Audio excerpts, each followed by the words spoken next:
Yes, ma'am. Yes, ma'am. So ning gawas ang procurement sa Excel.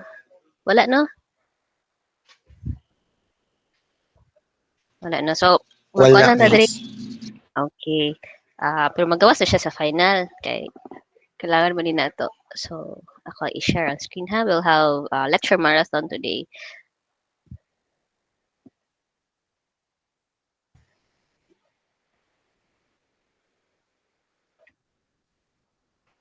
Pila gani mo ka? 25 raman man no? Okay, complete attendance na.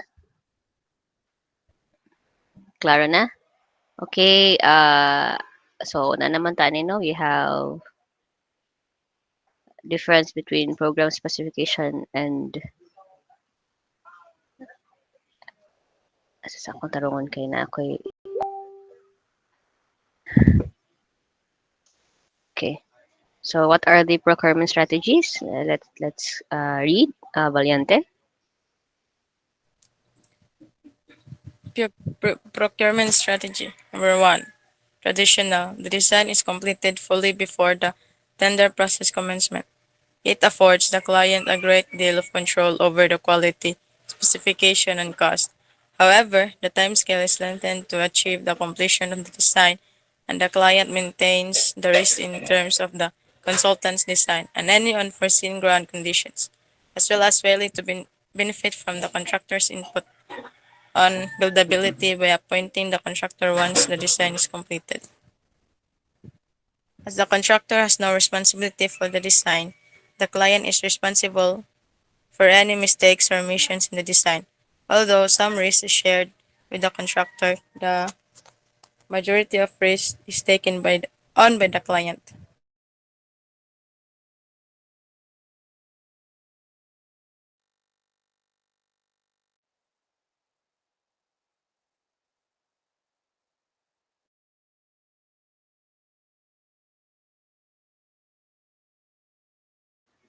So Valiente, unsa nang good for and bad for? Pwede mo basa. Good for client maintaining control of quality and specification, cost certainty, and at point of accepting the tender.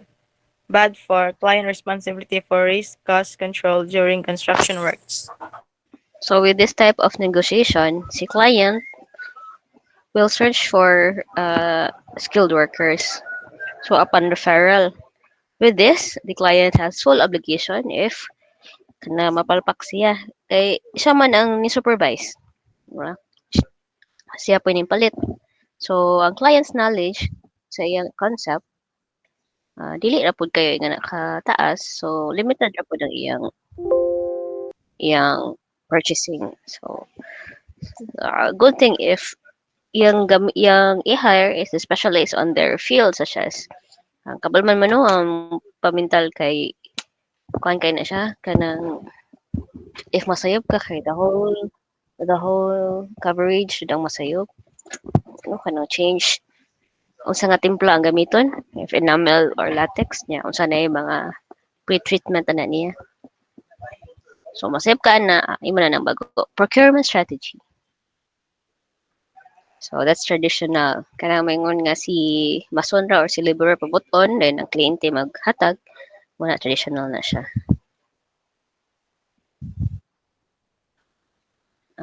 Arnado.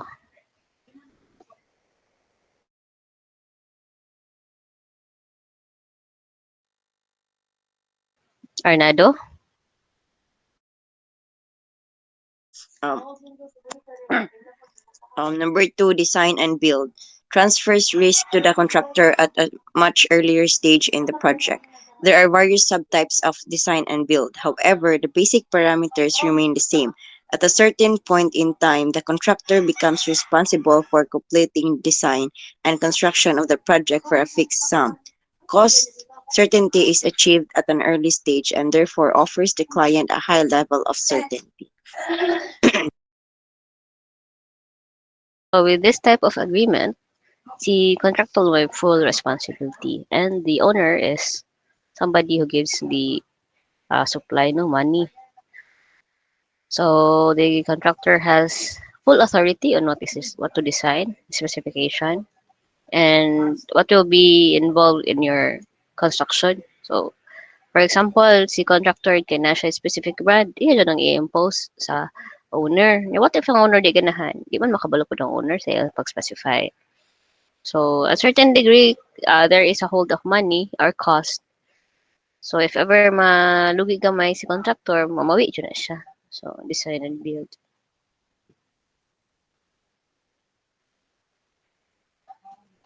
Bartolata? Management contracting, where speed and control of quality are of paramount importance, a management contract may be an acceptable choice.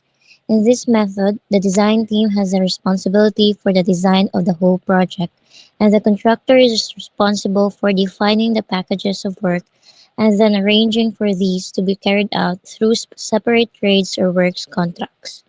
This approach has the advantage of time, as the detailed design can be carried out in parallel with the construction works. Therefore, an early start on site can be made.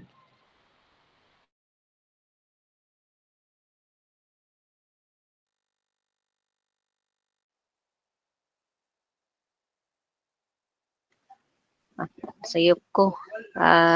Thank you. Now, silent yun ako, no? The management contracting is hiring somebody in a group of team. So, the team is responsible for the construction. So, daghan siya, no? So, sometimes the team has their specialist field. So, na siya office. So, mas safe jud ka. Ma-quantify da yun. QS, QC. Uh, kung saan ko niya problema. So, na jud ka, check and balance and prepare ang construction na joy health and safety protocols na jud sila yung mga hazard ng protocol so mas safe jud siya sa construction but mas expensive ni kada kay tao nga gi atiman botilya. Management contracting. It is good for client retains full control of the design, and shorter program is achievable. Bad for no transfer of risk to the contractor, risk to client if the design is not fully coordinated, no cost certainty until late in the project. Okay, so kindly continue, botilya.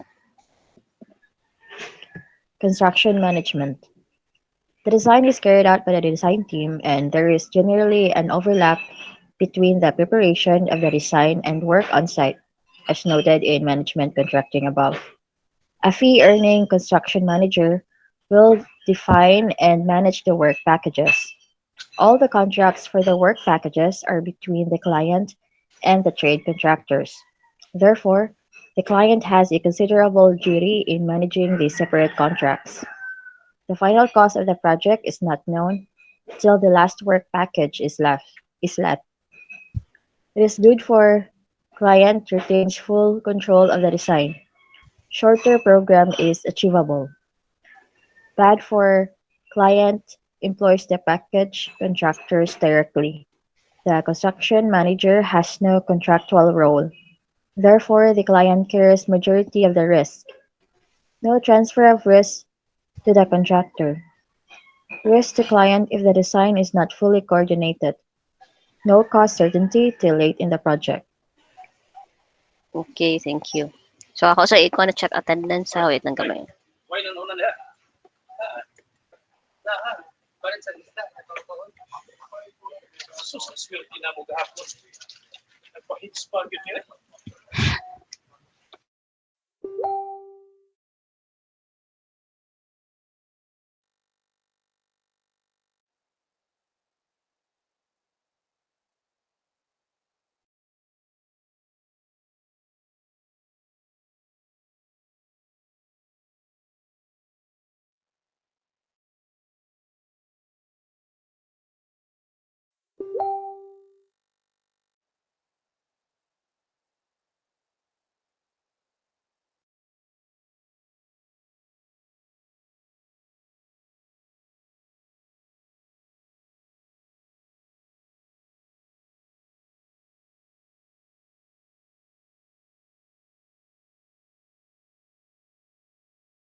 Sige, ako ning konon ha, balik na punta.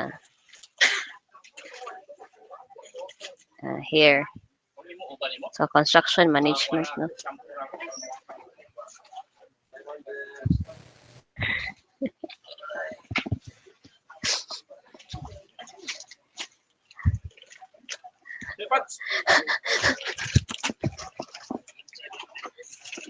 So, this, yeah.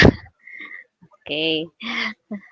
So this is the distribution of risk, no, for the employer or the client and the contractor. So for design builds, the contractor the non-traditional party contractor. So sa management contracting, si employer or si client or si owner. But for construction management, si employer tanana. But they have the team. So these are the risk and advantage in tabulated form. So nananay pros and cons, same as mentioned before. And the design and build, no? So when you say design and build, shorter program, 1 year, 2 years lang. Yeah. Ayun, single point of responsibility for design and cost risk. So, kasi design, kasi maybe okay niya, mura po yung magawas. And management contracting. So, short-term program, buildable. Client retains full control of the design. So, 1 year sa construction management. So, class will have a 20-minute break. Balik ta 8:20, sorry, 8:10, and then discuss na po tag-light activity. Late naman good mo. So, atong kaon na tong time. Grabe.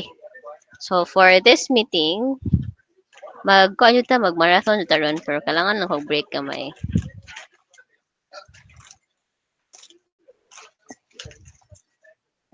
So, dali ra ni siya, baga na discuss, no, delegating task. How do we delegate task? So, kaning mga atong officers, kabalo nun siya dun sa akong pag-delegate. How do you request, no? Or how do we command our subordinates? So, for 20 minutes lang, have a break.